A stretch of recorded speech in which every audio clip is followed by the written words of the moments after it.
Hello हमारे प्यारे student. तो कैसे हैं आप सब। आई होप आप लोग ठीक होंगे और अच्छे से पढ़ाई कर रहे होंगे।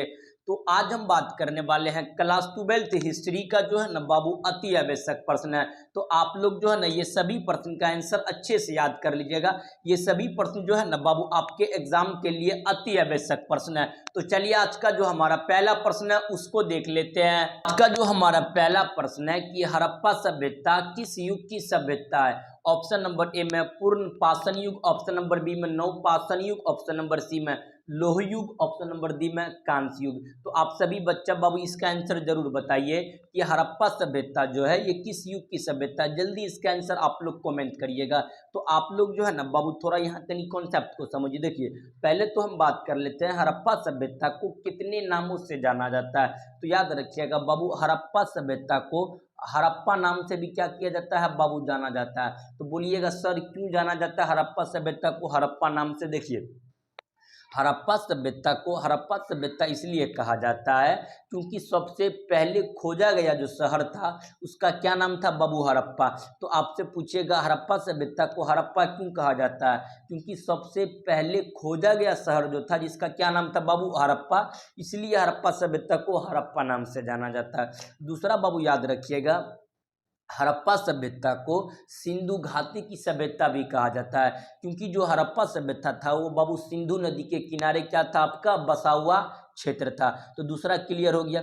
कहीं कहीं बाबू लिखा होता है हड़प्पा सभ्यता को मोहनजोदड़ो की सभ्यता भी कहा जाता है। तो हड़प्पा सभ्यता को मोहनजोदड़ो की सभ्यता इसलिए कहा जाता है क्योंकि मोहनजोदड़ो से अत्यधिक मात्रा में मृतकों का क्या मिला है बाबू तीला मिला है। तो हड़प्पा सभ्यता को मोहनजोदड़ो की सभ्यता क्लियर हो गया।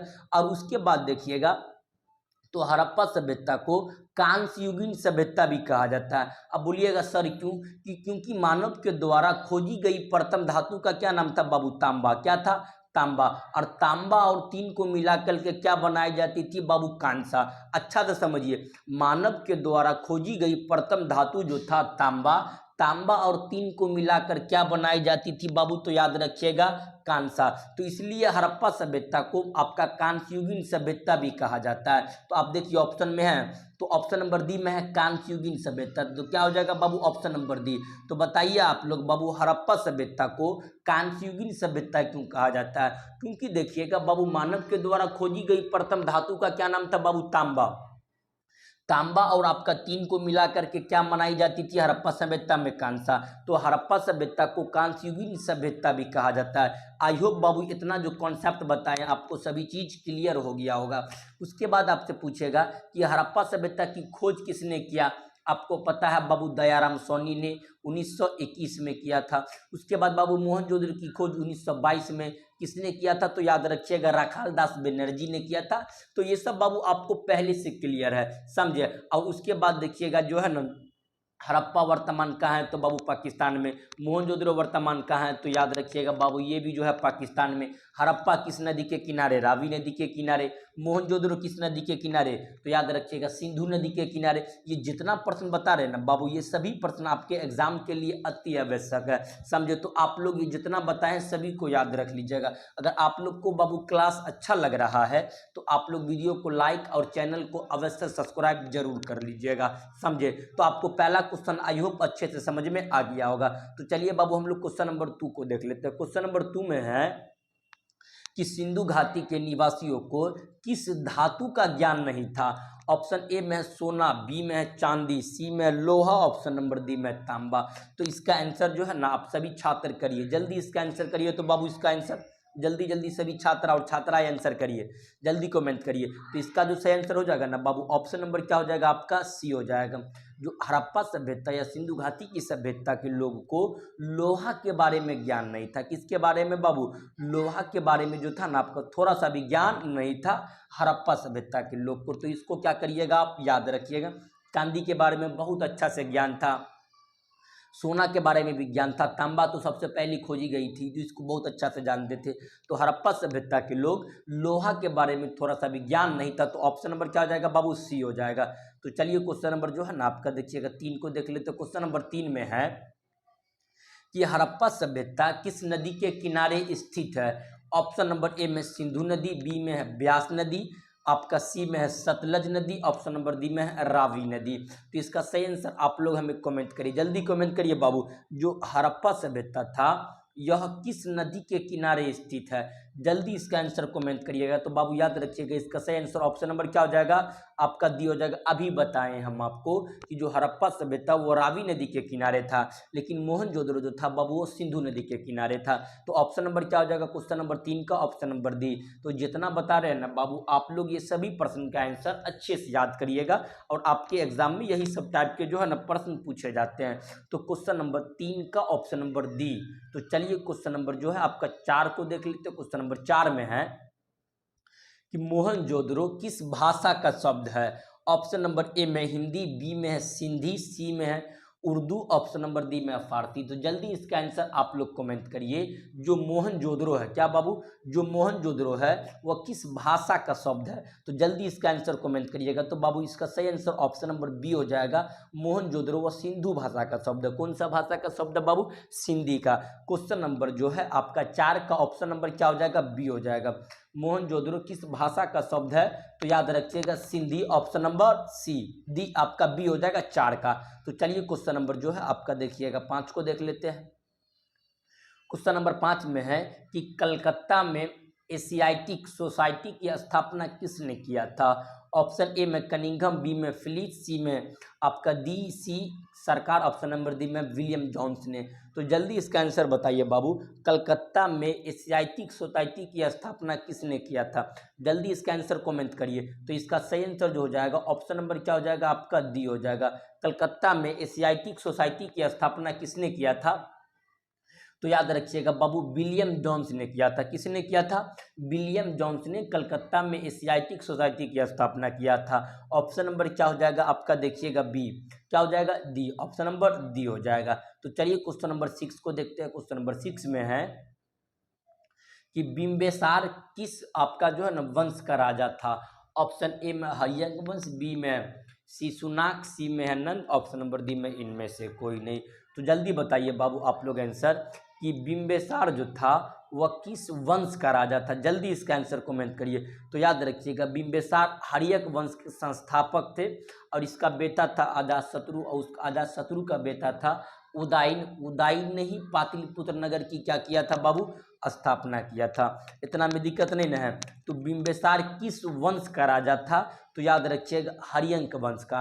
हर्यक वंश के राजा का क्या नाम था, बिंबिसार। या हर्यक वंश के संस्थापक का क्या नाम था, तो याद रखिएगा बाबू बिंबिसार। इतना में दिक्कत नहीं ना है।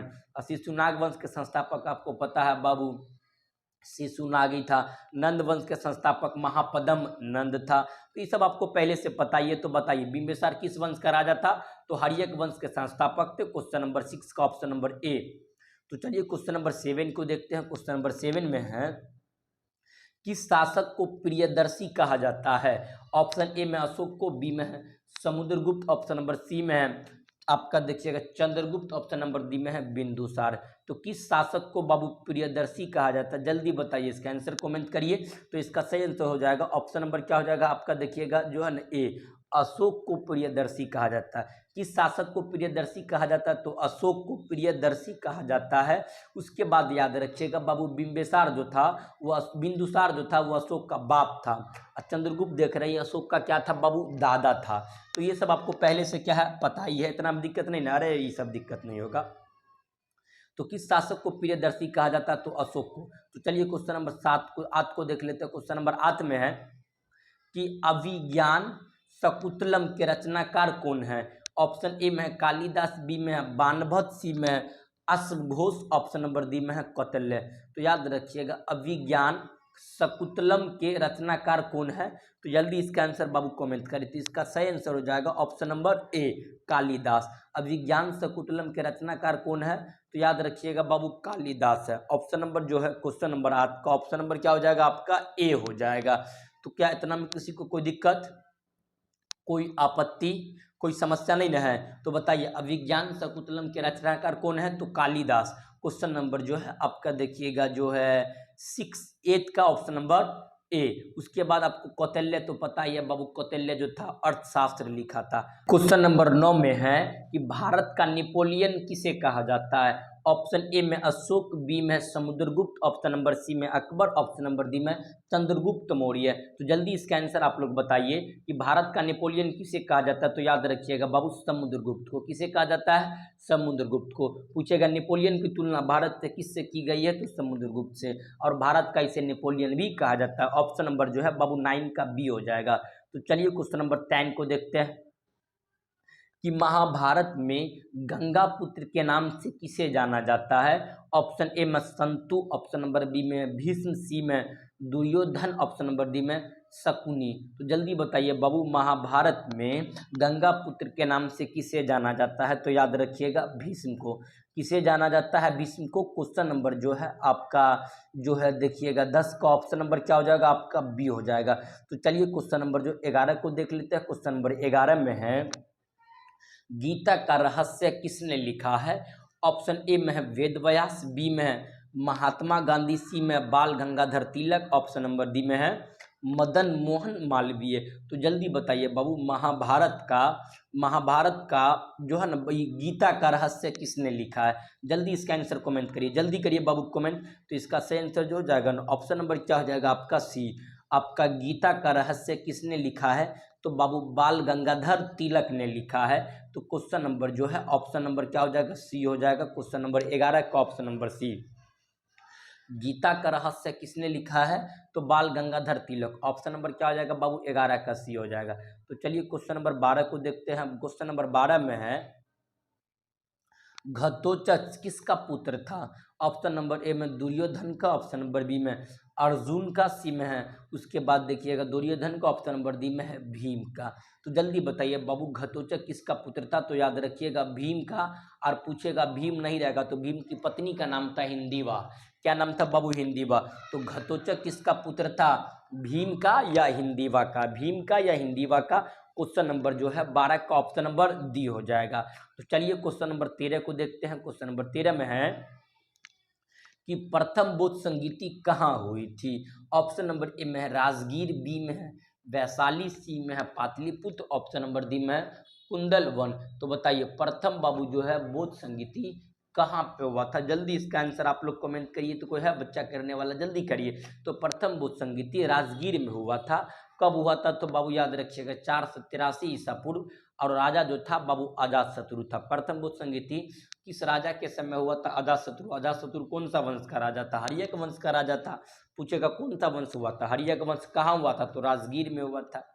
इतना में दिक्कत नहीं है बाबू। तो प्रथम बौद्ध संगीति कहाँ हुआ था? तो बौद्ध संगीति किस लिए हो रहा था? बौद्ध धर्म के प्रचार के लिए बौद्ध संगीति की जा रही थी। तो चलिए क्वेश्चन नंबर जो है ना आपका 14 को देखते हैं। क्वेश्चन नंबर 14 में है त्रिपिटक किस धर्म से संबंधित है। ऑप्शन ए में बौद्ध धर्म, बी में शैव धर्म, सी में ब्राह्मण धर्म, ऑप्शन नंबर डी में इनमें से कोई नहीं। तो त्रिपिटक बाबू आपका याद रखिएगा महात्मा बुद्ध से संबंधित है। तो महात्मा बुद्ध कौन से धर्म से थे? तो याद रखिएगा बौद्ध धर्म से संबंधित थे। कौन से? बौद्ध धर्म। त्रिपिटक किस धर्म से संबंधित है? बौद्ध धर्म। बौद्ध धर्म के संस्थापक आपका Mahatma Buddha, option number A हो जाएगा। तो चलिए क्वेश्चन नंबर 15 को देखते हैं। क्वेश्चन नंबर 15 में है सांची का स्तूप किस राज्य में अवस्थित है। जल्दी बताइए इसका आंसर। सांची का स्तूप जो है वह भारत के किस स्टेट में है। ऑप्शन ए में बिहार, बी में उत्तर प्रदेश, सी में है Madhya Pradesh, option number D में है कर्नाटक। तो जल्दी बताइए बाबू सांची का स्तूप भारत के किस राज्य में है। तो याद रखिएगा ये जो है आपका जो है मध्य प्रदेश में। किस राज्य में है बाबू? मध्य प्रदेश। अब मध्य प्रदेश के किस जिला में है? तो रायसेन जिला में। कहाँ पे? रायसेन जिला में है बाबू, याद रखिएगा। तो ऑप्शन नंबर सी। सांची के स्तूप को किसने बचाया था? तो अब शाहजहां बेगम, उत्तराधिकारी सुल्तान जहां बेगम था, मैन शाहजहां बेगम, याद रखिएगा ऑप्शन नंबर सी। तो चलिए क्वेश्चन नंबर 16 को देख लेते हैं। क्वेश्चन नंबर 16 में है कि जीतल किस धातु से बना हुआ सिक्का होता था। ऑप्शन ए में है तांबा, बी सोना, बी में है चांदी, सी में है तांबा, डी में है लोहा। आपको पता है बाबू कि मनुष्य के द्वारा खोजा गया प्रथम धातु का क्या नाम था? तो तांबा। तो जीतल किस धातु से बना हुआ सिक्का था? तो याद रखिएगा बाबू तांबा। किस धातु से बना हुआ था? तो तांबा। क्वेश्चन नंबर जो है 16 का ऑप्शन नंबर क्या हो जाएगा? आपका सी हो जाएगा। तो चलिए क्वेश्चन नंबर 17 को देखते हैं। क्वेश्चन नंबर 17 में है कि अकबरनामा की रचना किसने की है। ऑप्शन ए में अमीर खुसरो ने, बी में अल आपका जो है ना बर्नी ने, सी में इब्न बतूता ने, ऑप्शन नंबर डी में अबू फजल ने। तो अकबरनामा की रचना किसने किया है? तो याद रखिएगा बाबू, अबू फजल ने किया। किसने किया है? अबू फजल ने। आईने अकबरी की रचना किसने किया है? अबू फजल ने किया है। ये सब तो पता ही है बाबू। चलिए आगे, अगला क्वेश्चन है कि तंबाकू का सेवन सर्वप्रथम किस मुगल आपका सम्राट ने किया था? तो तंबाकू जो है ना आपका मंगवाया किसने था? ऑप्शन ए में है आपका अकबर, बी में जहांगीर, सी में शाहजहां, डी में है आपका औरंगजेब। तो याद रखिएगा बाबू, तंबाकू किस शासक ने मंगाया था? तो अकबर ने। और अकबर तंबाकू खाया भी था, लेकिन पूछेगा तंबाकू पे किस शासक ने प्रतिबंध लगाया था? तो प्रतिबंध याद रखिएगा बाबू, ये जहांगीर ने लगाया था। प्रतिबंध जहांगीर और सेवन अकबर ने। उसके बाद क्वेश्चन नंबर बाबू 19 में है कि आपका जो है ना अकबर का शासनकाल कब से कब तक रहा? ए में आपका 1530 से 1540 तक, बी में 1556 से 1605 तक, सी में आपका 1605 से 1627 तक, ऑप्शन नंबर डी में है 1627 से 1658 तक। जल्दी बताइए बाबू, अकबर का शासनकाल कब से कब तक था? तो याद रखिएगा बाबू, 1556 से 1605 तक, यानी पानीपत के आपका दूसरा युद्ध में अकबर का शासनकाल आया और 1605 तक रहा। तो क्वेश्चन नंबर 19 का ऑप्शन नंबर बी। तो चलिए बाबू, आज का जो हमारा लास्ट प्रश्न है क्वेश्चन नंबर 20 ही तक रहने देंगे। हल्दीघाटी का युद्ध कब हुआ था? ऑप्शन नंबर ए में है बाबू 1568, सी में 1572, डी में 1576, डी में 1597। तो हल्दीघाटी का युद्ध याद रखिएगा 1576 में हुआ था। किसका किसके बीच हुआ था? तो बाबू इसका आंसर आप लोग कमेंट करिएगा। हल्दीघाटी का युद्ध कब हुआ था? 1576 में हुआ था। किसके किसके बीच हुआ था? आंसर आप लोग जरूर हमें कमेंट में बताइएगा। तो बाबू 20% रहने दीजिए। आप लोग को क्लास कैसा लगा आप लोग हमें जरूर कमेंट में बताइएगा। तो चलिए हम लोग मिलते हैं नेक्स्ट क्लास में, तब तक के लिए सभी छात्र और छात्रा को जय हिंद, जय भारत।